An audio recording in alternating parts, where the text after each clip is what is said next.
This meeting is being recorded. Thank you for. Okay. It We're usually just doesn't going. say that. We're just going live now, right now, Mass. So that's good. Wait, that's a hard intro right there. I love it. This meeting is being recorded. Hey, everybody, Star Wars fans, guess what? Rule of the Galaxy is being recorded right now. Mass wanted to let you know. And if I freeze up, we're just going to shut it all down and never do this again. Hey, it's Joe in the pilot seat of Rule the Galaxy. Welcome back, everybody. I'm a little nervous because we tried this once about a half an hour ago, and I just ran my head into a brick wall. It was terrible. But we're back, hopefully better than ever. We've got a couple of the regular co-hosts on the show, and we've got a special guest, Miss Jessica Johnson. So it's going to be good. As Alfie would say, it's going to be lit. As the kids say, it's going to be a lit show. Jessica, we won't even ask how old you are because we don't want to find out how old we are compared to you. We started this before. We'll try it again. Mass, welcome to the show. Always good to have you, my good friend. How are you? And tell us about some of your great Star Wars purchases this week. Well, I had thought, I wanted to make my own Mount Rushmore of Star Wars characters. Who are the people that I watch? I mean, why do I keep watching? So, I picked four characters. So I got a Luke Skywalker Jedi Knight. These are all 6-inch Black Series. And then I got a Darth Vader. I got an Ahsoka. It's the one from Rebels. And I got, Mando. And just for kicks, I got a Cal Kestis from Jedi Fallen Order, and that rounded out. And I like all of them. I thought they were worth it. But that's my Mount Rushmore. Those are the characters that I love to watch. Those speak to you. So it was a pretty good week, yeah. Okay, they keep bringing you back to Star Wars, basically. Right. Okay. That's a good Mount Rushmore. That's good. And Alfie and I are really excited because the next time we go to the Ohio Toy Fair, you're going to want to add to that Mount Rushmore there. I know you will. So yeah, there'll be no more making fun of us the whole time. That's right. And that voice you heard right there was my cousin, Mr. Alfie Molinaro. Alfie, welcome to the show. Thanks for coming back. How you doing? Doing pretty good. Another crazy day, rushing to get on the show. Than to be hit with the difficulties, but it's all worth it. As always, technical difficulties sponsored by Joe Molinaro. When you want technical difficulties, come to Joe Molinaro. That's our sponsorship for tonight. But enough about us crazy old guys. We have a special guest, Miss Jessica Johnson. Jessica, you were one of our first guests on the show before you started your podcast. Thank you so much for coming back. And I actually call you, the Mandalorian historian. That's the way I look at you. But tell people how they can follow you, how they can listen to you, all that kind of stuff, and a little bit about what's going on with you, your show, and all that. Well, thank you. Yeah, it's so nice to be back. So nice to be back after having my own experience of podcasting and trying to keep that off the ground. You never really think when you start this that you do this every week. Do this. You're supposed to put out a podcast every week or two or whatever you sign up to do.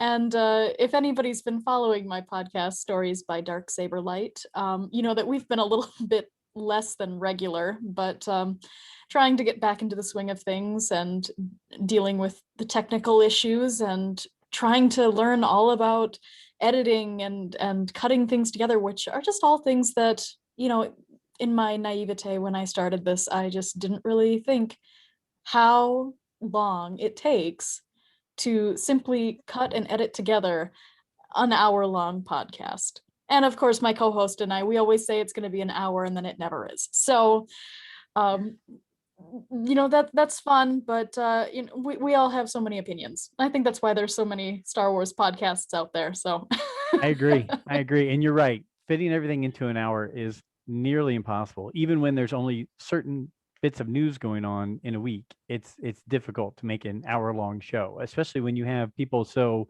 passionate and spirited about the topic. So, and I know you are. I've listened to your show, and you and I interact on Twitter quite a bit, and I love your opinions and your thoughts that you put out there. Very, very astute. One of them, and before we actually start, as a reminder, everybody, follow us on Twitter at Rule the Galaxy SW. Email us with any thoughts and tell us how to make our technical difficulties go away at ruletheGalaxySW@gmail.com.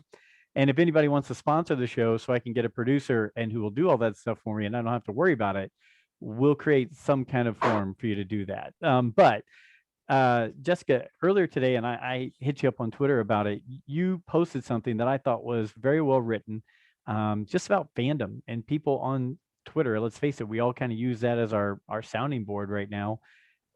Could you kind of refresh everybody, including me, on what kind of spurred you along to write what you did today on Twitter, and what kind of responses you're getting on that? Yeah, well, like I said, Star Wars fans, we do have a lot of opinions, and we have very staunch opinions. And those staunch opinions can be very divisive, and Twitter is the perfect battleground for it. And so every day there's something different, and yet every day there's something different, and yet there's a certain cycle of things that people argue about. Often it's opinions on the sequel trilogy. It's things like that. So and that was the topic du jour today. So I was even seeing people saying, expressing frustration in the fact that this topic never ends, and just not even frustrated with the actual arguments, but frustrated with the fact that this conversation never dies. And I just put out a comment addressing just kind of the vitriol that seems to occur in these situations. And I just kind of said, we can have discourse without being divisive. We can speak critically about the things that we don't think work in the sequel trilogy or in whatever show you want to talk about. And we can do it without demeaning the people who legitimately enjoy the exact same things. And from the other side as well, we can speak positively and assume that there are going to be people who think negatively about a certain thing. And then I was even thinking, even beyond that, if you see somebody who has a different viewpoint, you can either interact or not, but you can look at that and say, that's not supposed to be a comment designed to wound me. That's not supposed to be a hit against myself and my character. And so that was just something that I think that in our social media landscape, we've always, people are hiding behind screens. We all bring out the words that we would never say to people if we were staring at them face to face. And I really just wish that we could have a little bit more understanding when it comes to the fact that the only reason this happens is because we're all so passionate about this stuff. We all love this stuff so much. And we are all going to have different opinions, and we're going to interpret things differently. We're going to look at certain things that, the muckety mucks are doing, and some people are going to be saying that was a great decision, and other people are going to be saying that was a terrible decision, and they're killing Star Wars. It's going to happen. We can't stop that. But I think that the way that we choose to interact with others online is absolutely a choice.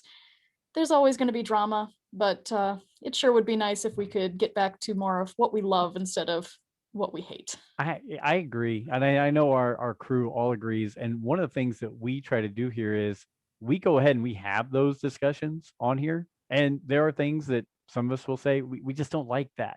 But that's okay. Mass have raising his hand because he does share his opinions quite vehemently on our show, and that's okay because we laugh, we joke about it. We're like, oh, here comes Mass, he's going to bring down the hammer, and we know it. But at the same time, we know next week we're going to be back and talking about a different topic, and it's okay. And what I wish people would see is, while I'm not a sequel hater, there are parts of the sequels that I don't care for, but what I have to step back and do is remind myself that there are people 6 years old to 18 years old that this is their entry point. This is their starting point for Star Wars. And it's good. That's going to breed that much passion from them as it does when I think about A New Hope and Empire Strikes Back and Return of the Jedi. And so we've all got to understand that instead of hating on each other, it's just everybody's got a different point of view on it. But you're right. It's all one big universe. And we have to figure out ways to say, oh, you like the sequels, but I didn't like the sequels. Okay, but gosh, we both love The Mandalorian. Let's talk about that. Or we've thought Bad Batch in the 7th season of Clone Wars was great. Let's talk about that. And maybe some of those things will coalesce into talking about the things we like and dislike in those other parts. So yeah, I appreciate you writing that on there, because so many people, the first thing they do is they just take a Molotov cocktail and throw it right in the middle of everything. Sometimes, do you guys do that when you wake up in the morning, you're going along and also you check Twitter and you just see that dumpster rolling down the street with the fire in it? Mm-hmm. That's sometimes how I see it. And I'm like, oh man, I can't do this. I just can't do it. So, but I think one of the things you do well is whether on your show or on your tweets, you always do a good job of trying to bring those points together. So I appreciate it. And I appreciate you rehashing that for everybody, because I did think it was important. So, Mass, Alfie, any thoughts or comments on that? Because go ahead, Alfie. Yeah, when I read that tweet today, the first thing I thought of was the show we did with T-Bob. Mhm. Him against us, defending the Last Jedi, and that was one of the most fun shows we've done. And we dug at each other for an hour, but we were all laughing about it. It was all in good spirits. Nope. Except for Mass. I agree. Go ahead, Mass. The thing about it, I mean, even though I'm not as fond of the prequels or the sequels, but there's great characters in all of those. Like Qui-Gon is one of my favorite characters, even though he wasn't in it very much. But there's memorable characters in all of them, even though I don't enjoy the movies all that much. Yeah. And so that tends to say, okay, now that broadens the Star Wars universe for you, because when the books come out or when the animated series that are related to that come out, now all of a sudden you're drawn more into it. I mean, think about you liking Ahsoka and putting Ahsoka Tano on your Mount Rushmore. Yeah. I mean, how does that happen, right? It did, because you gave something a try. You were like, I'm not sure about this, but it's Star Wars. So I'm gonna try it. And it's going pretty well, I would say. So yeah, I mean, again, thank you. I think it's great. We actually had another at Bombad Brad on Twitter. He brought up, and so I'll just throw this out before we get into other news because it was Twitter related. He brought up and said, now that we have Rosario Dawson playing a live action Ahsoka, and we've got Hayden back, and we've got Ewan back, do any of us think or see that in either the Ahsoka series or in the Obi Wan series, or maybe another series in that time frame, can those three be put into a place where we could see flashbacks of the live action version of something that could have happened during the Clone Wars? What do you guys think about that? Why wouldn't you? Cool. That would be so cool. Yeah, I'm ready for that to happen. Okay. Yeah. I'm definitely hoping for flashbacks, especially in the Kenobi series. I really think that, I mean, there's been rumors about it. I go back and forth in terms of like, you're bringing Hayden Christensen to this show, and then what, you're planning to stick him in a mask and never see his face, and if James Earl Jones does the voice, what, he's going to be a body in the suit. He's going to literally be like the stunt men who also play Din Djarin. And so I'm like, for me, I'm really hoping that there's flashbacks. I'm kind of banking on it, hoping that I'm not going to be disappointed by that. My pipe dream that I would really love is George Lucas has always loved updating the movies. Mm-hmm. We've got Hayden, we've got Ewan.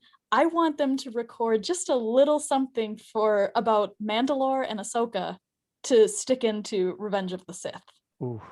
Oh, I do like that. Bring it all together, just have it in the council scene or something like that. Just mention that Ahsoka's off, that the siege of Mandalore is going on.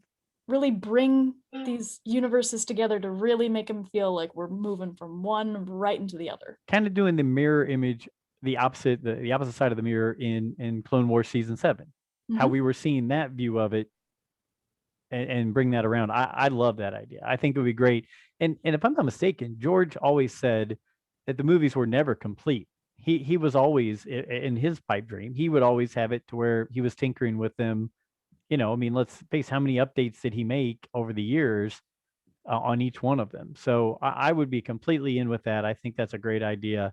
I thought you were going on a different direction with your pipe dream. And one of the things that brought So you did and I talking so much on the internet was our both pipe dream that there's going to be flashbacks with Duchess Satine talking to Obi Wan in some type of memory, or him reaching out to her and just getting advice from her from either the beyond or the past or whatever.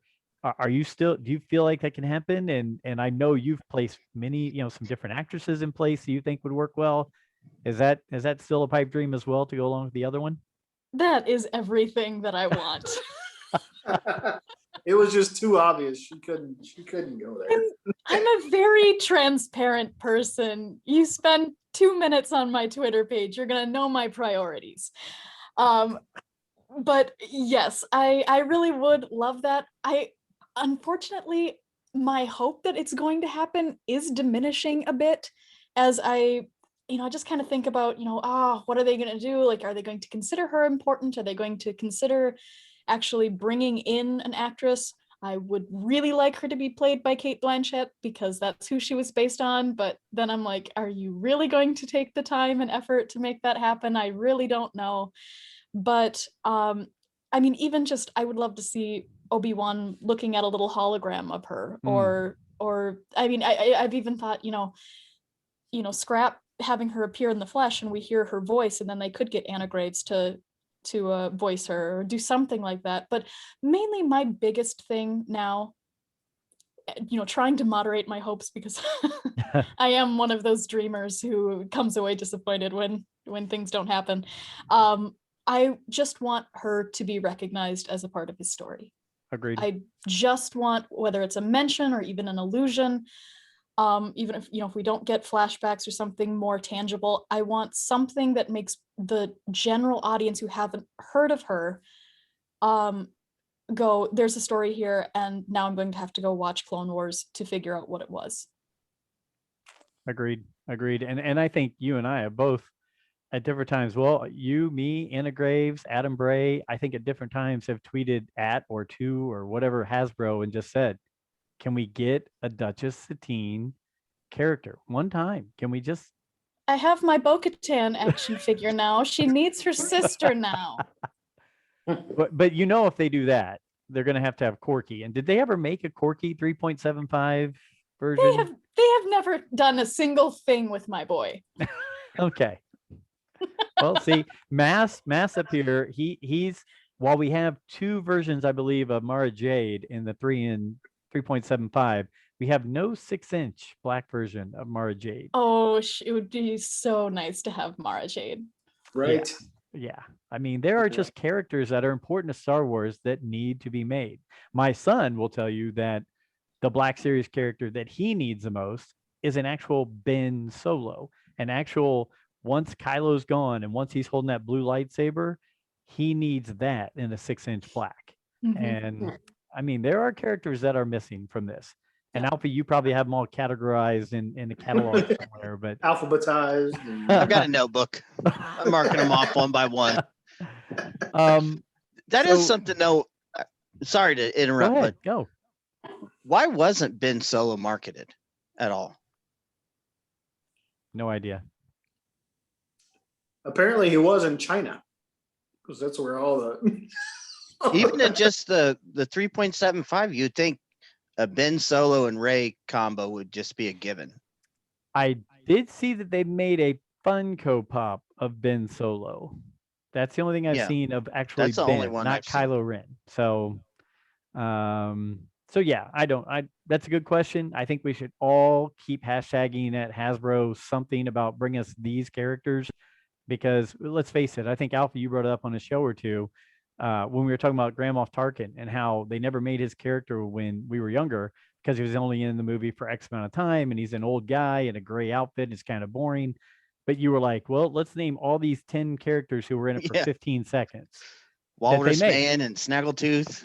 Yeah, I mean, they made And we that. all had them. Yep. Still have Well, them and all up there.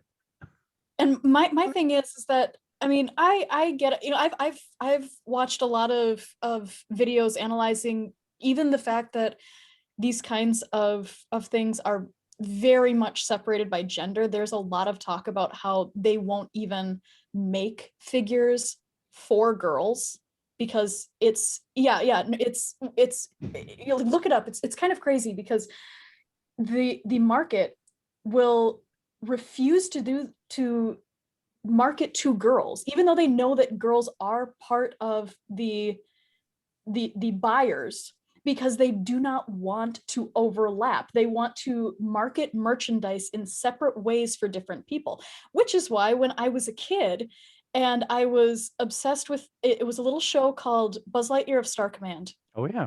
Yeah, Seen that and a million times. I loved that show. And it made me so angry because they came out with action figures for all of the main characters except for the main female lead. They never gave her an action figure. Wow. And it was so frustrating because my brother and I loved the show. We played with the action figures all the time.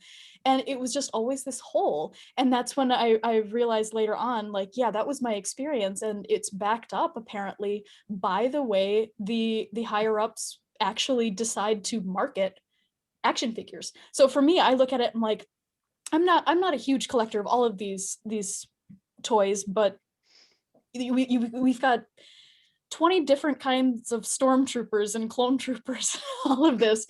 I'm asking for a Padme and a Satine, and I think that they would look, you know, they'd be completely different from everything else. So come on, just we need to get over this idea that we can't market to both men and women when it comes to this. Well, I will say I'm way over the top, and this will go into I'm going to do one of those it's like 30 for 30s here. I might cry, I might tear up, but We're here No. for support. thank you. Yeah.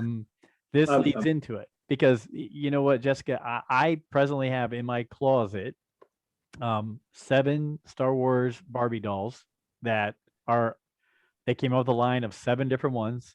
Believe it or not, they made a Chewbacca and a Darth Vader Barbie doll, but they made Rey, made Leia, made 3PO, R2, Stormtrooper, those, and then Chewbacca and Darth Vader.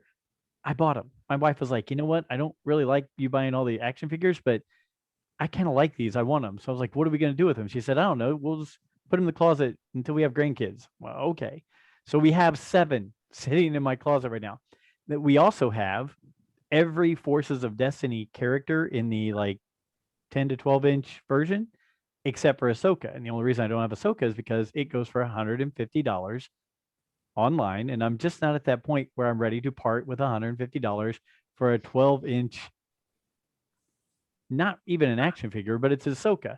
I've got all the rest of them. But so I'm a little, these guys will tell you, I'm a little over the edge. But speaking of being over the edge, this week was a real smack in the face to me because these characters came out this week. This is the Echo right here, the new 50th anniversary ARC Trooper Echo.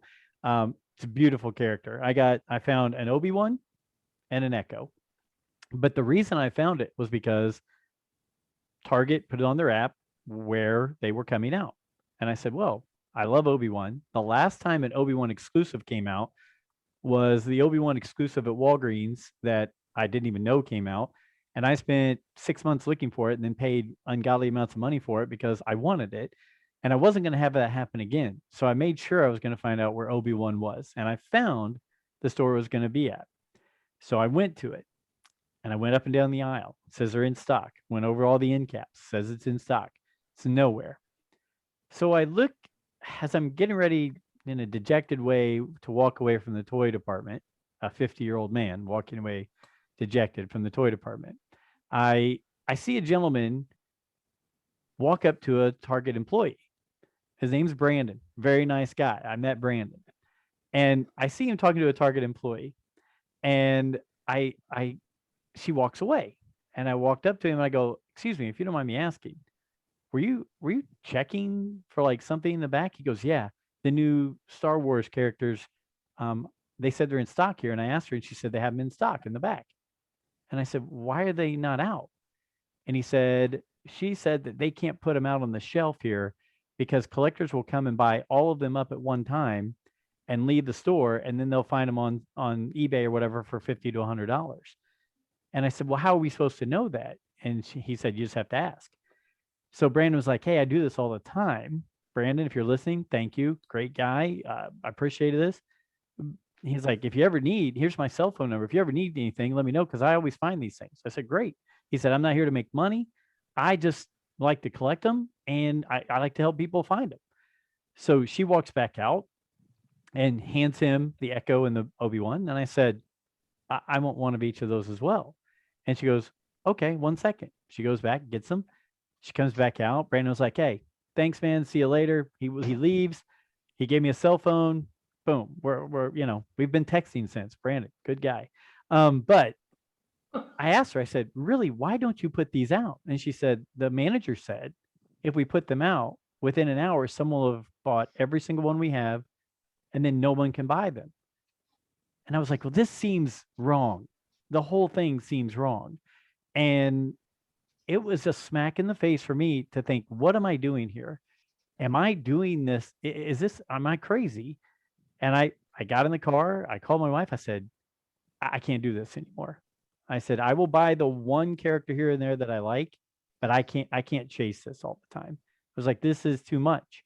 And because one of my joys, one of the things I love to do the most is I love to find things like this. And I said, "Hey guys, on Rule of the Galaxy, who wants this? Who wants this Echo? Because I'll sell it here. You just have it. Just pay me what I paid for it." Alfie, of course, who is the second crack addict to toys here on the show, he said, "I'll take it." I said, "Great. Here's how much I paid for it. You can have it." And that's what I want to do. And I just can't. So I don't know about you guys, but I filled my office with things that I love. I can't chase this anymore. It's to a point where when I know that I have to ask a Target employee to go in the back room and get something for me, I've reached a point that I'm not sure I want to be at anymore. So I don't know. Matt, you raised your hand. I was just going to correct you. I think Alfie is the leading crackhead, and you are crackhead number 2. Okay, I'll take that. Yeah, let me see when your helmets come in, bud. Yeah, He was just wearing the helmet. The helmets are open. They're out. They're played with. I thought the one didn't come till January. No, I just the ones we have. Those will be open too. Yeah, that's what I'm talking about. Well, you just have to rub it in every time, don't you? It was like the worst phone call of my life. The wait is worth it though, Alfie. So Jessica, as you can see, that was me airing my grievances. It was me taking that weight off my shoulders, because now I feel like I'm free. I'm not shackled to these characters anymore. I can collect Obi-Wan and Luke and Kanan if they ever come out with another Kanan that's not in the same outfit and everything he's in. Captain Rex and Ahsoka, and feel good. I can collect those and say I don't need to chase the rest of them, because it becomes a job. And my wife's looking at me like, when is it ever going to be enough? And I was like, today is enough. I just was frustrated. Go ahead, Mass. So let's see it. I mean, not everybody can see, but hold up the Obi-Wan. I want to see what it looks like. Now, is it a black series? It is a Black Series 6-inch. Hold on 1 second. Okay.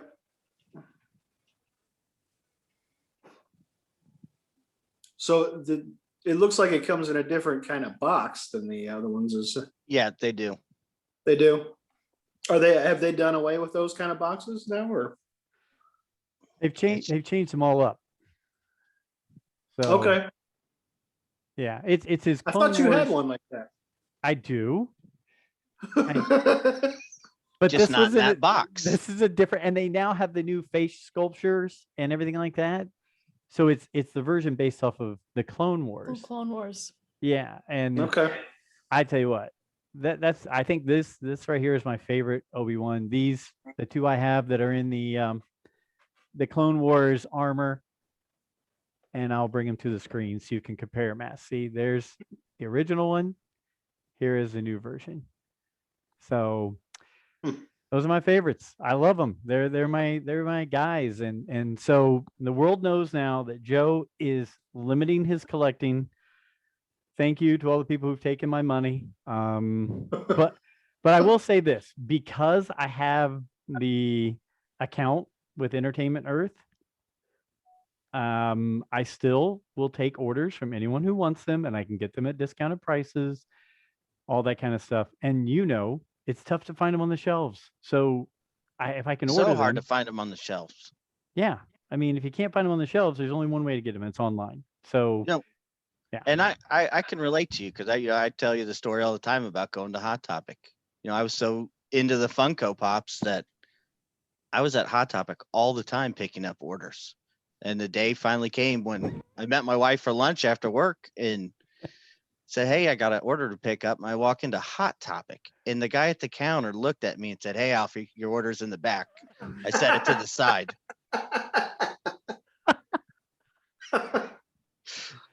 Sure. Oh man. Yeah. And that was my moment. I was like, I love these things, but it gets silly just chasing them from store to store to store. It does. And I'm waiting. And now all I really need is a Duchess Satine. I need a Mara Jade. I've got my Asajj Ventress on the way. So yes, it's not over, but I love Asajj. And everything I have now gets opened. I had that nice little collection of Black Series that it's all out of the box. The boxes are gone. Well, but they get played with every day. Good for you. I'll have grandkids soon enough, and I'll say, guys, I'm not becoming a millionaire off these toys. Go have fun. Just go play. So we bored Jessica to death talking about figures. We started off talking about Duchess Satine figures, and we got into this, but I had to air that. Let's talk a little Bad Batch. Bad Batch number 4 came out. I've heard people say, "Oh, it's filler, blah blah blah." I don't like that because I've watched all 7 seasons of Clone Wars, and something always comes back from an episode where you're like, "Whoa, wait, that was what happened there." And so what did you guys think? I enjoyed it. I think there was good action scenes. I thought Fennec Shan was great. I thought seeing Echo play a robot or a droid was fabulous. I'll go around the room, and I'm going to start with our guest because we've been talking about figures forever. Jessica, what did you think about Bad Batch number 4? I loved it. I thought it was so much fun. With all of these things, I always want more. This is actually the first time since I became a fan, an actual fan of Star Wars, that I'm getting new animated episodes. I became a fan right after season 7 of Clone Wars aired, and so for me the biggest problem has just been I want more. These are way too short. I'm not used to waiting. I do get why people say it's filler. What's really ironic is that I think that people clamor for different things. This had great action, these great action shots. Oh man, just shout out to the entire team, but particularly the background artists, the background character designers. This show is so advanced now compared to what you would have seen in the early stages of the Clone Wars. And what I just think is really funny when people yell filler is that this is the kind of stuff that people clamor for when a show, in fact, second episode of the Bad Batch, they went to Seleucami, and it was a very character-driven episode without a ton of action. And then people were saying, it's filler, what's going on? And then they get action and they say nothing happened. And if I could just erase the word filler from everyone's vocabulary, I think that we'd all be in a better place, because there is no such thing as filler. And the reason why I say that is because like you said, everything always does come back. I mean, I remember when people were calling filler on the episode of Mandalorian season 1 in the prison break episode. And then we get a whole episode in season 2 with Migs Mayfeld, and it all comes back. Yes. But the problem here is that people use it as a criticism for something that they really have no right to criticize, because we don't know how it's going to play in. Not every episode is going to have a I am your father type twist, and not everything's going to have a great big character cameo. This one did, and it was amazing to see Fennec Shand in animation. I think that it's so cool that we're getting characters jumping back and forth now. We had Ahsoka and Bo-Katan come into live action, and we met Fennec Shand, and now she's come into animation. Everything is connecting. I think it's so cool. And the other thing that I'd say is I've been waiting for Pantora forever. Not everybody knows this, but Pantora was supposed to be seen in the Bad Batch. It was supposed to show up in the Dark Disciple arc that never got made with Ventress and Quinlan Vos. And so I had a feeling that they were going to be using the designs that had originally come from that episode. And they did. And so what was really cool was comparing and contrasting. It doesn't look like what I think they were going to give us for that arc. And yet, when Ventress and Vos are on Pantora in Dark Disciple, they have a speeder chase. And they have all of this stuff going on, them running into the underworld and then going into some of the more well-to-do neighborhoods. And so it was really cool to see that, because we were supposed to get it and didn't before.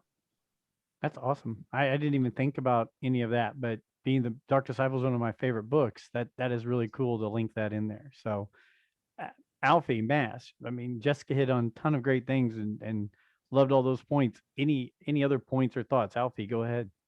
I've really liked all the episodes so far, and I think some of the filler talk comes from, the unbelievable expectations we have for series.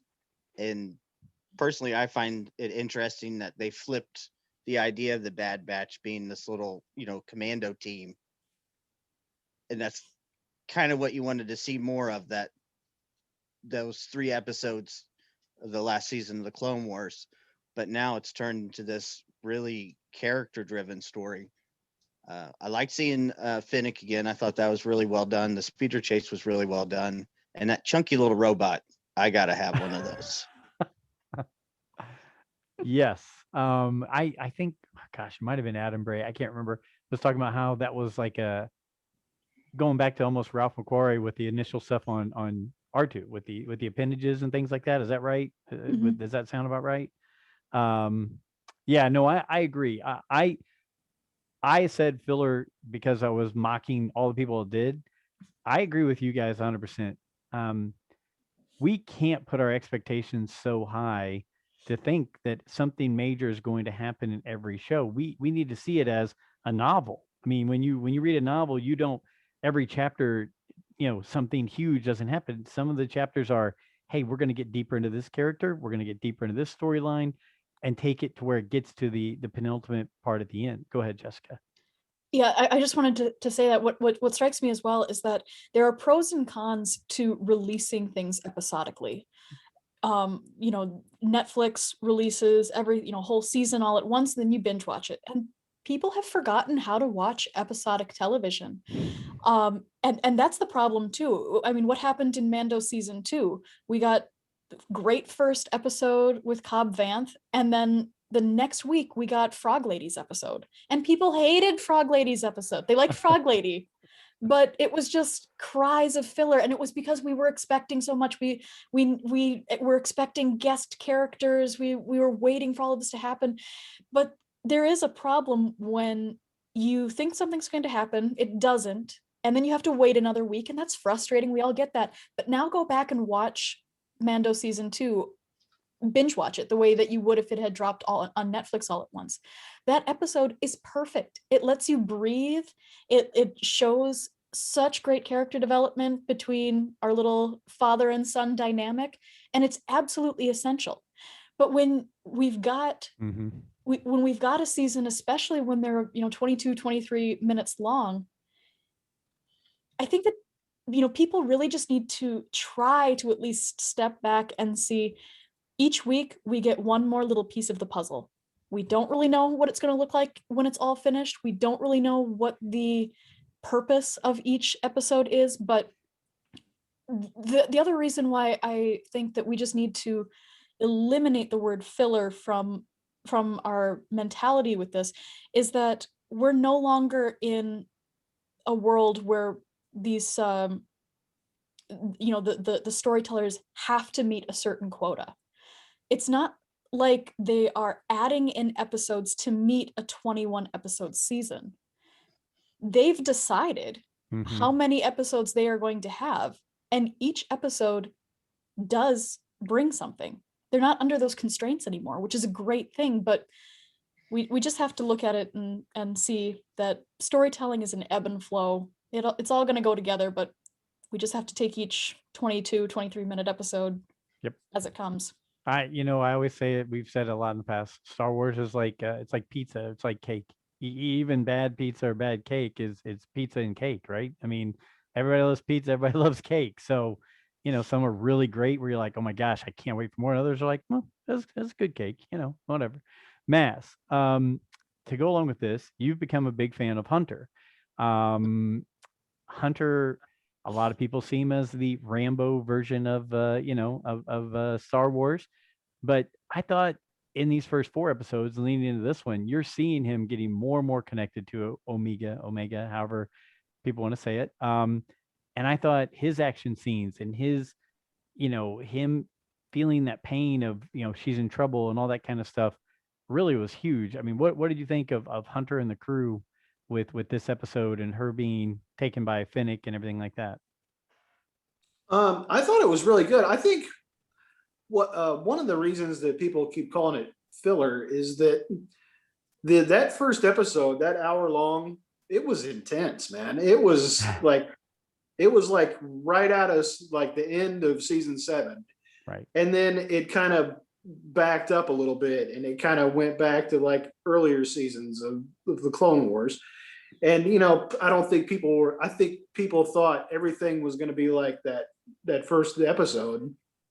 And I mean, you really can't hold, I guess you could hold it up, but it would be hard to do, I think.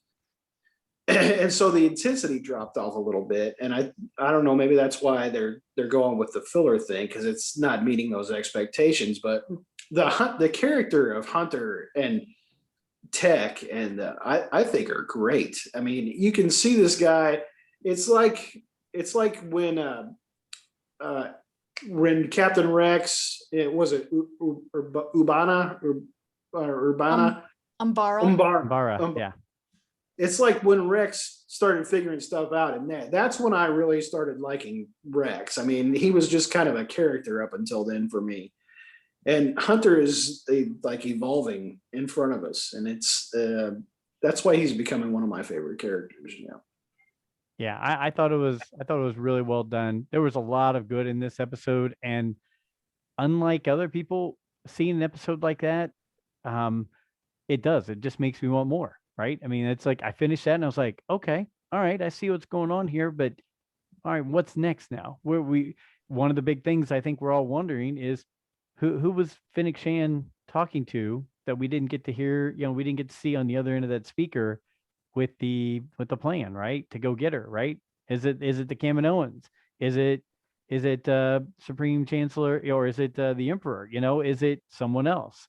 There's a lot of people it could be. But I'm really excited to see where that story goes.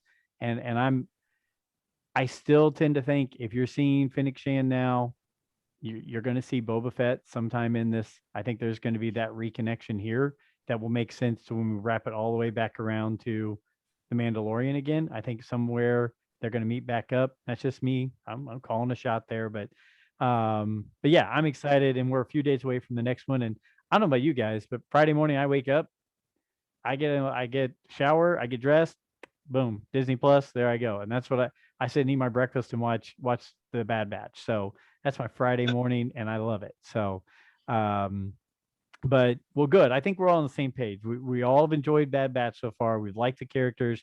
We've liked the storylines.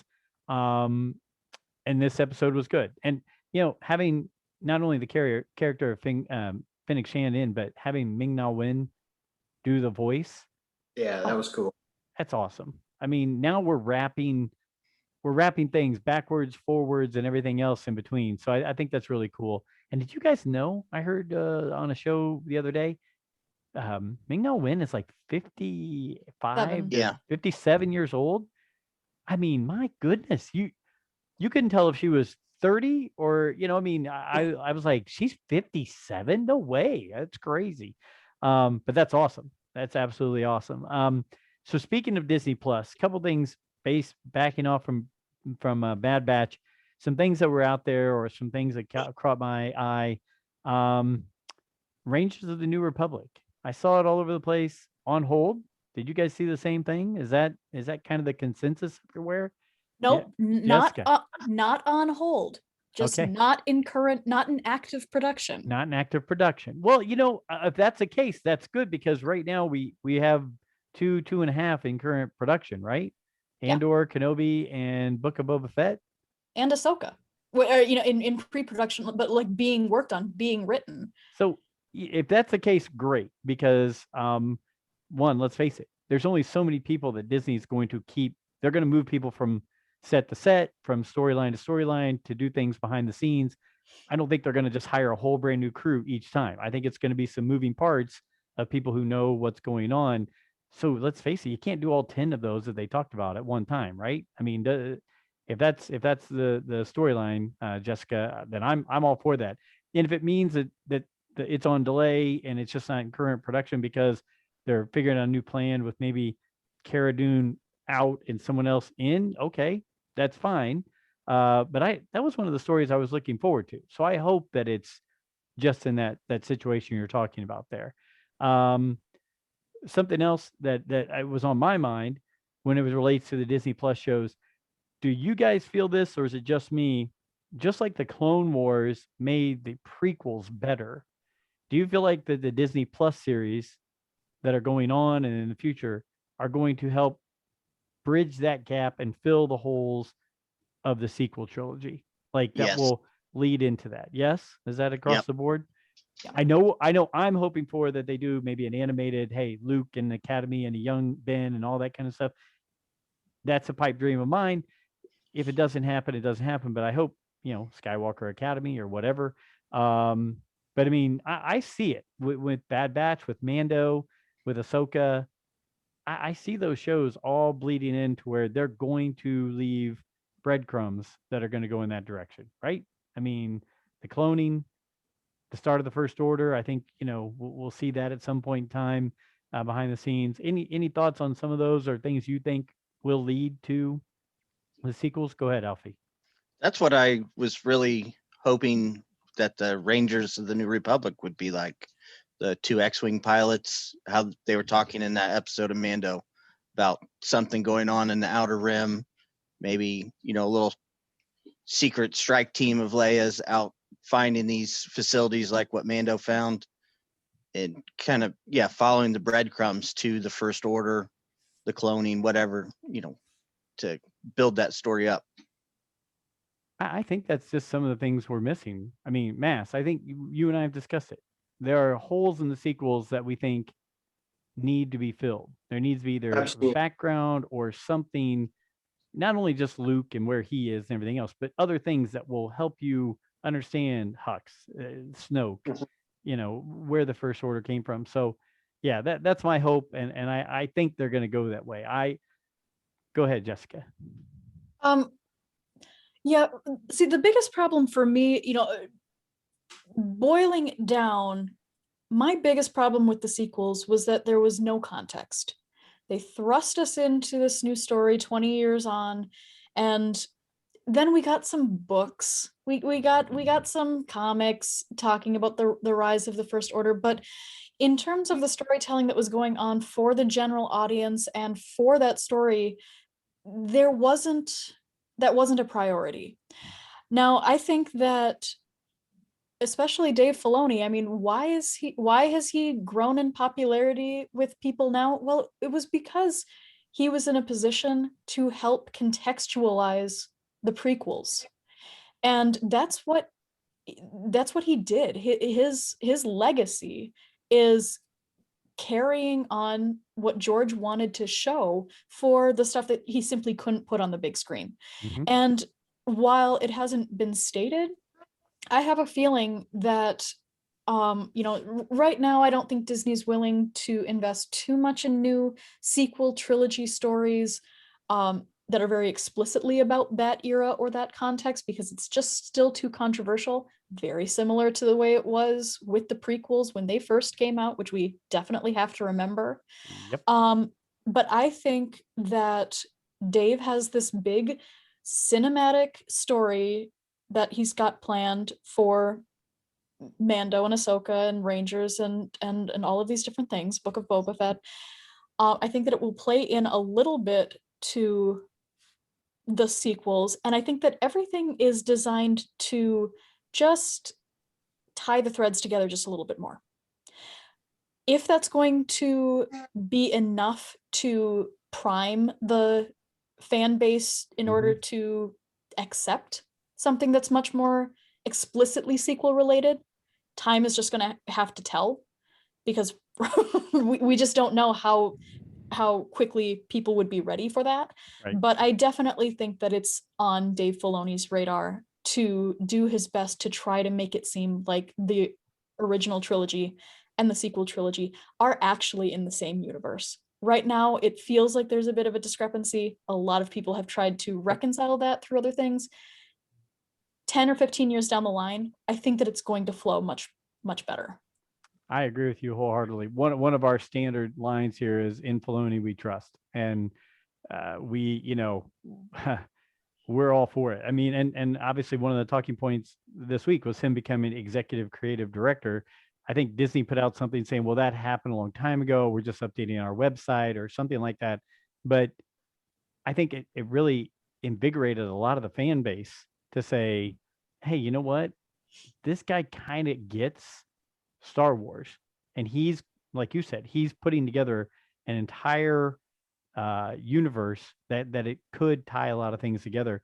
I mean, maybe he's the Kevin Feige of Star Wars, right? I mean, Feige put together the MCU movie series, and maybe he's going to do that with Disney Plus and then movies mixed in. I don't know, but I tend to believe in what he's going to do. I if there's one person that I'd say, hey, go make something of Star Wars or go lead something in Star Wars, I could say Dave Filoni every day, and I would not have a problem because I know it's going to be a good result. So, guys, any thoughts on any of that stuff, tying things together and Filoni and everything like that?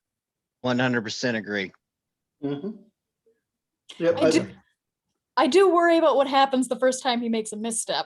I do think that it's important for people to remember that while he's got a good track record and he's, George Lucas's apprentice, he is still a man. And I do worry about that moment when fans go, "Oh, I don't know if I like that." He's going to have his Howard the Duck moment. Yeah. Mass, go ahead and tell her yours real quick. Your Filoni moment. I to this day, the last 4 episodes of season 7 were spectacular, but the fact that he brought back a man that was cut in half, Darth Maul, still bothers me to this day. So you know that was George Lucas, though, right? Well, but that wasn't Filoni. Oh, come on! No, it wasn't. George. Dave Filoni was literally like, "He's gone, George. You can't bring him back." And George Lucas told him, "Make it happen. I don't care how you do it. You got nobody to blame but George on that one." Well, and I will say this: if we're all willing, I mean, George just had his birthday in the last week, I believe, week and a half. So happy belated birthday, George Lucas. Star Wars just turned 44 on May 25th, so we're really excited about that. But George did create the scene where the big Jabba the Hutt comes in New Hope, and Han steps on his tail and walks over. George did make the singers in Return of the Jedi look with the slobber, and George brought us Jar Jar, who Jar Jar has gotten better with age, but at that time, there were people ready to burn down the whole area of California where George lived because of Jar Jar. I mean, so if he made it through that, we'll survive Dave. Dave making a misstep. So, Alfie, did you have something? I saw your hand, or no? No. Okay. No. All right. So You said it all. That brings me to you're talking about all these good things we have outside of the movies and now with Disney Plus. Two characters that I look at that have never been in a movie, unless I'm incorrect, and you can tell me, but I don't think they've been in a movie, but they've been in either books or they've been in animated series, and now one has been in live action. Which do you think has been a bigger addition to Star Wars lore without being in a Star Wars movie, Grand Admiral Thrawn or Ahsoka Tano?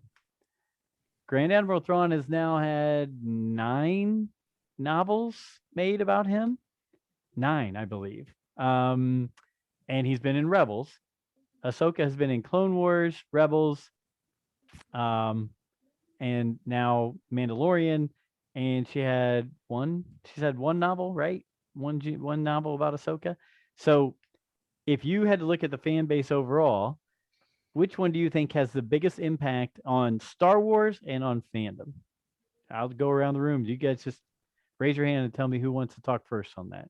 Oh, I'm going to go with the ladies first, Alfie. You get second. Go. Not a problem. Okay, well, you said which has had the biggest impact on Star Wars and which has had the biggest impact on fandom. I think that those are two different answers. I agree. That's what I'm saying. Which one do Yes. you think could be the same or could be different? It's different because right now people love Ahsoka. Ahsoka is a big reason why new people come into the fandom. Thrawn is experiencing this revival, especially with what we've learned, what we're expecting now in live action.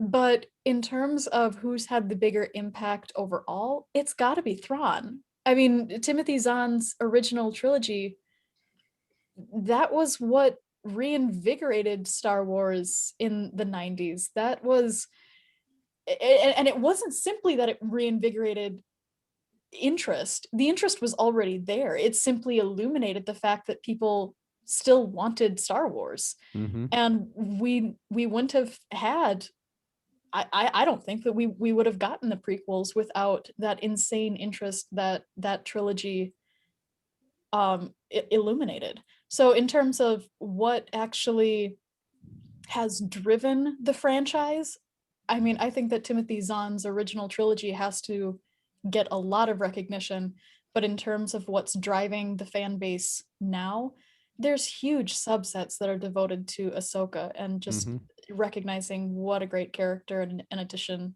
she is to this franchise. I agree. I like that synopsis there. Alfie, you're second. Go ahead. Pretty much everything she just said. That was my That's answer. old school. Yeah, what he said. That's what good. she did. A lot better than what I would have said. But yeah, I would say it's 50, 50-50, because you have this line of people that Timothy Zahn novel. I mean, we just went crazy for that. That was the first thing in a decade.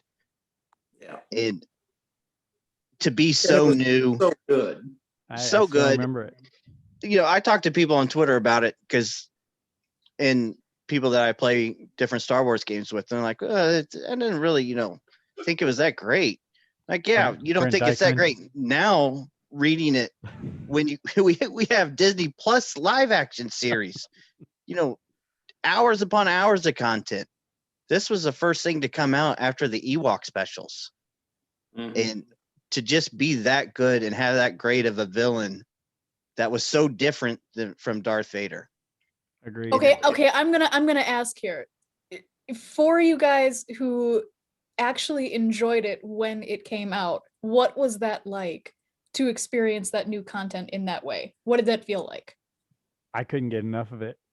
I mean, I was hoping that it was the next set of movies. I mean, I was like, just make the movies of this. I mean, it was, oh gosh, 1991. Jessica, just close your ears for a minute. I was 20 I was 20 in 1991.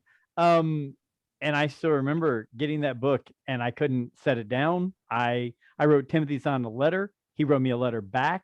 I mean, I was like, it's back. I can love Star Wars again. I thought it was done and gone forever.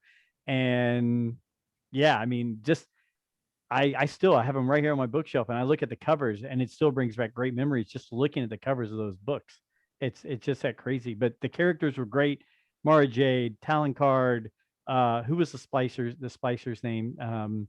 Gint, I think, was it? Who was the tech guy for Talon Card? The Salamari. I mean, that was a great storyline to have that to where they would keep the force sensitivities away. I mean, that was just, and to think that you have this new blue guy who's leading the way in a different way and outthinking everybody. That was, I still remember it to this day. So, Mass, what about you? Because I knew besides the Mandalorian, that's what drew you back to Star Wars as well. Those books, absolutely. and then the Mandalorian. Well, the story was so good. I mean, because I honestly, that's one of the reasons that I think anybody who read any of those books, has something to do with why we don't like the sequels, because it kind of, all the things that we read about, Luke Skywalker over that time period. But I lost my train of thought. Why we didn't like the sequels? Yes, go Yeah. ahead.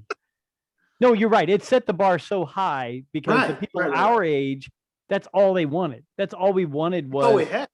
But I'm saying once we got that, they're like, yes, go after Return of the Jedi, and these are the kind of things we want to see. And so, yeah, I would agree with you. I would say for a much of the population our age and older, that's Correct. one of the reasons why the sequel trilogy did not sit as well with us. Well, let me give an opinion for somebody who I know a lot of the story. I have never read all of the books, but I knew enough to know a couple of things, and it influenced even me going into the sequels. And that was I knew that, again, that issue of context, that it fleshed out so much of that of how we got to this place after Return of the Jedi. I knew that was explored kind of, I have historical training. I'm a historian by trade. And so for me to be able to see that's an incredibly important part of feeling like a story is grounded. To me, it's just very difficult because the sequels just don't feel like it has any grounding. There's tiny little allusions to something that's happened, but we left our heroes when they were victors, and now we find them when they're the rebels again. Right. And that never sat right with me. The other thing that I knew was that what I wanted to see for the big three was found in that trilogy and the books that came after it. And so to come into Force Awakens, which I did think had potential, but to walk in and see my favorite characters, Han and Leia, separated, and the fact that it was hard for me, and I wasn't even a fanatic at that time. but that's the thing too, is that I look at the fact that Han and Leia go through a child going to the dark side. They go through incredible pain in the EU story, and yet they still stay together. They have their other kids that they need to think about, and then the same is true of Luke with Mara Jade and their son as well. It was just very difficult to come into the sequels and see the big three so isolated, so alone, so not having any kind of, not even a happy ending, but even like a bittersweet ending. I will say this. Retcon everything, look back at everything with the sequel trilogy. If you figure out a way to give me scenes of the big three together in The Force Awakens, I can at least then start saying, okay, some of these bad things could happen, but let me at least one time see them together. Yep. One time. Let me see that the old gang is not this just broken down shell of itself. That was very disheartening. You're right. That was very difficult to take in. And Brent Dykman, who is on our show, who's with us most every week, he is a Star Wars fan, but he's never done anything but watch the movies. So for him, watching the sequels, he said, "Well, I never read any of those books, so I never knew there are other adventures. This feasibly could happen, in my opinion, because at the end of the Jedi, that happened. But it's 30 years later. 30 years, things change, things happen, and I get where he's coming from. I don't like it, and I don't agree with it, but that it's just like Steve Glosson would say." And real quick, in case we lose Mass, he's losing power on his connection there. But Steve Glosson, an interview I was doing with him on the show, said, because he's a big Superman guy, and he's like, for decades, everybody wanted to make Superman either bad or dead. And he goes, no, he's Superman. We don't want him bad or dead. We want him to be Superman, right?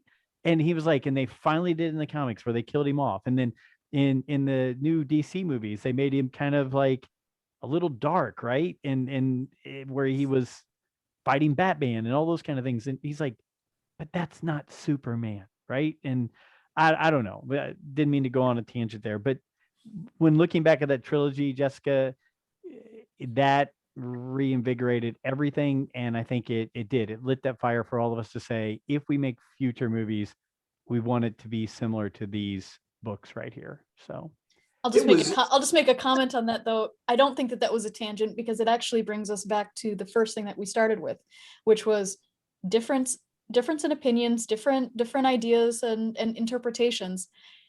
Just like your buddy who said, I've never read any of that. all of this was totally feasible. If you didn't spend 30 years thinking about what happened to Han and Leia and Luke, then yes, you've got a whole half of the fan base who watch the sequels and they enjoy it. Yep. And for people like us who find that hard to believe, we have to take that, but like to recognize that, especially for young kids, they saw Luke in Last Jedi, and not, they wouldn't have sat there going, I don't like that decision for the character. They just accept it because they don't know any different. And that's the difficulty, but also the joy of coming into a franchise that's been around for 45 years. Yep. That there's so much to take in, but that you're going to have the fans who've been there from day one, and then you've got the fans who have come in a day ago. Correct. Mass, go ahead before you die out there. To answer your question, Jessica, when those trilogies came out, I was giddy. I was so happy. Like I was skipping across the library, I was just so happy that those books came out. It was refreshing. It was actually a pretty good time, and because we didn't have anything else. And it was great to have it come back. Mark Newbold, who writes for StarWars.com, who is a great guy, and we've had him on the show a few times. His comment was, I know the High Republic book is doing well, and it's sold pretty well. He said, but the amount of attention it gets, the amount of sales that it has, is a duck's fart next to a nuclear explosion when it comes to the Thrawn trilogy. He said the amount of sales and the amount of #1 listings and all that is dwarfed. He said people don't understand what Thrawn was compared to this right now. So, Alfie, did you have something? Yeah, I had the second part of my answer. I'm sorry. That's okay. You mean from a half an hour ago? Yeah, from half an hour ago. Before we got onto the Thrawn. Yeah. Now, on the other hand, the other side of it is, like, with especially my daughter, I see the impact of Ahsoka Tano, and especially Rey. It really gets her interest. Those are her two favorites. So I can see where this next generation is going to be built upon characters like that. And I'm all for it. I mean, we told the story. Mass and I have talked about it. Well, Alfie, I mean, when we were growing up, if you found a young lady who was interested at all about Star Wars, you're like, what? You understand Star Wars? What? And now, I mean, the fan base is really 50-50. And I think it's great because you have better female characters so that females are, understanding and wanting to be involved and all that kind of stuff. And you have other things that they can like that, let's face it, in the 70s, it was boys in the sandbox with figures, and that's what they pushed. And like Jessica said, with the selling of things, that's how they sold it. And that's okay. But I see, I've been to the celebrations now, and I've been to comic cons and things, and I look around, I'm like, this is fabulous. I mean, there are as many women and young ladies that are interested in comics or novels or movies or sci-fi or whatever that there are men, and I think it's great, and it's good for Star Wars. It's good for these kind of franchises. So you're right, and I'm happy for your daughters because let's face it, you had Princess Leia, who she's top of the rung, right? Everything was based off of Ahsoka and Rey, and all them come after Princess Leia. But that was it. That was your only choice back then, and now you've got all these other great characters. I mean, I love Asajj Ventress. I think she's a great character. She's a great character. Yeah, I mean, so it's just really good where it's going. So, and I really agree with Jessica. I like her point about context with the sequel trilogy. Is we watch The Force Awakens like every day now, and one thing that always pulls me out of that movie is the Falcon and the TIE fighters through the junkyard, because that just looks like you see it and you're like, man, I bet that's a really great story. That almost seems like it kind of would have been better than this movie. You mean the junkyard? No, the Battle of Jakku. Yes, that's what I'm saying. Where the junkyard is. All the cruisers and X-Wings and TIE fighters. Yeah. I'd like to know a little bit more about that. Jessica, where else? Lost Stars, it's mentioned a little bit, right? A little bit in Lost Stars. I don't think we've got... I don't read the comics. A little bit in Battlefront 2. Aftermath, the trilogy, is it mentioned? It's in there, correct? Right? Or is it just starting that or part of that? I don't remember. I don't need. I think part of it's in there, but it's snippets. It's not. Yeah. The whole but just thing. seeing that, all that takes you right back to Jedi and Empire, and it, what were the big three doing during all this? Yeah. I want to know. Was Luke flying around in an X-Wing? Was the Millennium Falcon blasting TIE fighters? Just that, just pulls you, at least for me, right out of that scene, because I want to know more. Well, I will hit on a couple bullet point things and get us out of here, because we've been going for a little while, and there's probably people going, my gosh, these long shows, Joe, why do you not make shorter shows? So one, let's see. Solo 2 day was Monday of this week. Are we excited? Do we want a Disney Plus or a movie related to the Solo era of Star Wars? I say yes. I would prefer it on Disney Plus. I like Kira. I want to see what else goes on in those storylines. I thought Alden Ehrenreich was good. I like the young Lando. Thoughts around the board? Anybody? Yes, no, maybe. Yeah, I want to see that. He was Han Solo at the end of that movie. Okay. And I want to see more of the Han Solo. Gotcha. Where he was at the end. Jessica, how about you?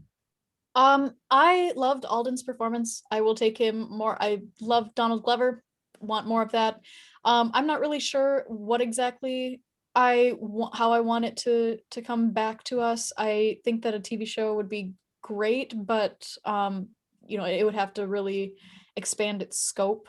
I really want to know more about Maul and what happens between Clone Wars and Rebels and everything that happens with Dryden Voss and Crimson Dawn. So I think that if they did it in a TV show format, I could see them leaning into that side of the story plus that whole underworld idea that always seems to get thrown around as we're going to do a TV show about bounty hunters in the underworld. And then, I mean, we get that in snippets, and, even something like Bad Batch comes back with a little bit of that, but, and Mando and stuff like that. But I could see it coming to us in that form. So I'd love a TV show if we get that kind of world exploration as well. Okay. Mass? I think either one would work. I think I would probably prefer Disney Plus because I'd like them to expand, and 4, 5, 6, 8 episodes of that would be great. But I it's something I would look forward to. Yeah, I'd like to see that. Good. Danny Glover was Wonderful. awesome as Yeah. Perfect. yeah. Good. Next one, Batu. I've been to Galaxy's Edge. Alfie, you've been to Galaxy's Edge. Jessica, have you? I have literally never been to Disney World, Disneyland. Okay, you need to go check it out. You go check it out. Mass, you have not yet, but we'll Rule the Galaxy. We will do that sometime in the near future. Do we think Batu will show up in any of the future, soon upcoming Disney Plus shows, whether it's Bad Batch, Ahsoka, Andor, Kenobi, any of those things? Do we think they'll tie that in to where we see it and have more context to it when we go there and visit it? Mass, I'll start with you. I think we will. I'm not sure at which point and in which show, but I think it's something that's probably going to happen. Yeah. Okay. I Jessica? think Oh, go ahead, Mass. Sorry. no, go ahead, Jessica. I mean, what a great marketing opportunity, right? They're not gonna, they've created a world in real life. They're not gonna pass up having it actually be in the canon stories. We're definitely gonna see it eventually. Gotcha. Alfie, agreed? I totally agree. It's just waiting to be sold. Okay. Yeah, I agree. So we're Alfie, Mass, both of you guys were both around for the original Star Wars in 1977, right? Alfie? I How was old were you? born in 77. Okay, so it's good. 77. Okay, there we go. So May 25th, just yesterday. Sorry, we meant to do the show May 25th. I had some conflicts. And it wasn't that my internet was bad. I still remember going May 20. I didn't go May 25th. My birthday is June 9th. So my two older cousins who are 4 years older than me and 5 years older than me. So I was 6. They took me for my birthday. And I still remember walking into the theater, which is no longer there. It's been torn down. And I remember walking out, just I couldn't. My mind was blown as a 6-year-old kid. Still remember it to this day. Mass, same thing for you. Yep. I'm a few months younger than you, so I was still 5, but I remember that was like my parents took me, and that was the first time I was ever that quiet. Where like I think they said I just sat there with my mouth open and just stare. I mean, you'd never seen it. I mean, I tell us all the time, but we only had 4 stations of TV, and we didn't have that much to watch. It was Sanford and Son, and then Luke Skywalker comes along, and you're like, damn, I mean, it was like nothing you'd seen before. Well, I still remember it. Yeah. Alfie, your first movie you went and saw in the theaters was Empire or Jedi? I don't know exactly what order, but I do remember seeing A New Hope in the theater. Okay. Well, they re-released it every time. Yeah. I believe. I remember seeing Empire. Okay. And Jedi is really the first one, though, that I remember the whole experience. I can remember snippets of A New Hope and Empire, but Jedi is the one I remember standing in line for and, just being my mind blown. Jessica, when I went to see Empire, Return of the Jedi, I was in 12. My little brother was 9. We were with my friend and his mom, and my brother ate an entire bucket of popcorn. And when the Ewoks smashed the head of that ATST with the logs, he started laughing so hard he then threw up the entire bucket of popcorn in the theater, a fully packed theater. Oh no! It was. I still remember that to this day too. And he couldn't stop laughing and throwing up buttered popcorn. So that will be stuck with me every time I think of that scene in Return of the Jedi. What was the first movie you saw, Jessica, in the theater? Gosh, in the theater. Actually, kind of ironically, considering the Emma Stone Cruella came out, I think the first movie I ever saw in the theaters was the live action 101 Dalmatian with Glenn Close. I remember my dad brought me to the theater because it was just, daddy daughter day out. And I think that he was probably just tired. So he was like, let's go and watch a movie. Because I remember him being very bored. It's This easy movie- babysitting. Yes. But I mean, this movie was definitely PG. And he took me to a movie about a puppy killer. And I remember that movie. just to talk about first time seeing Star Wars though. You know what my first Star Wars, and I'm using that in quotations, my gosh. first Star Wars content was actually Spaceballs. Really? hmm I never watched Star Wars until I didn't watch it until high school, because I thought that was lame. So, and here I am now. Yes. And then I went to a birthday party when I was probably 12, 13, 14. I had never seen anything as vulgar as Spaceballs. I was told that it was rated PG, and it was rated PG. But I didn't get any of the jokes, or at least the Star Wars related references. I had Gotcha. nothing to go off of. But Well, I very much remember that, and then I remember learning the references once I actually watched in high school. there you go. There you go. Well, what? As they would say in Spaceballs, we ain't found shit. Sorry, I no FCC rules here. We can just say what we want. That is a good way to end it. Spaceballs, in honor of May 25th and 44 years of Star Wars and having our special guest Jessica on. I will let you know if anybody's watching or listening. We did lose Mass. Mass's battery died out and he is not with us. Not in a bad way. His just computer is gone. That's all. He's still with us. It Just sounds not. so ominous. I know. But look, Jessica, thank you again for being such a great guest. What are the best ways for people to follow you? And for everybody, you should check out her podcast because it's very good and they go much deeper into things than us goofballs just laughing all the time. They go very deep into good subjects. Where can everybody follow you? Yeah, well, mainly the biggest place to find me is on Twitter at DarkSaberLight, and then you can find the corresponding podcast, Stories by DarkSaberLight, at all of your regular podcasting sites, Anchor, Spotify, Apple Podcasts, all those good places. And yeah, my co-host and I, we really take a pretty deep look at Star Wars and storytelling and what works and what doesn't, and gush about our favorite characters, and it's usually just a big gushing about Mandalorians and Jedi. That's what we like. Understood. Well, I will tell you this: our Rule of the Galaxy crew are big fans of what you do, and we knew a long time ago when you first came on that you were going to be a big success in this because we could tell your passion for it and the way you were looking at things. We knew would be successful. So thank you, and we appreciate what you do, and we definitely look forward to doing this again sometime in the future. And we'll get Arica, right? It's Arica is your Yep. host? Arica co-host? Jade. Arica Jade. Yep. So we'll make sure next time, because I completely forgot. I should have sent an invitation to her as well. But thank you so much. Alfie, any closing thoughts from you before we head out? It's just a great show. It's great to finally meet you.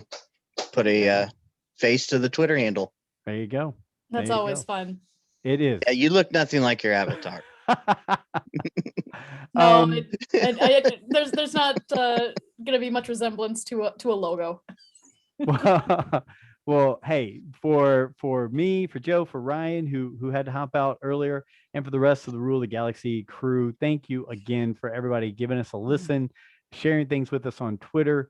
You guys are just the best, and we hope we're entertaining to you. We try to make Star Wars fun and entertaining, and just talk about things we think that everyday regular Joes like me are talking about, and Joes and Jessicas are just talking about.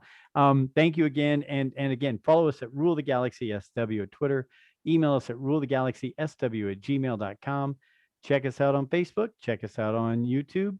Any of those things you want to like, comment, subscribe to, whatever, give us shout outs. We'll respond. We'll give you feedback. We take your feedback as to what we should do for the show and everything like that. But thank you again. And until next week, may the force be with you.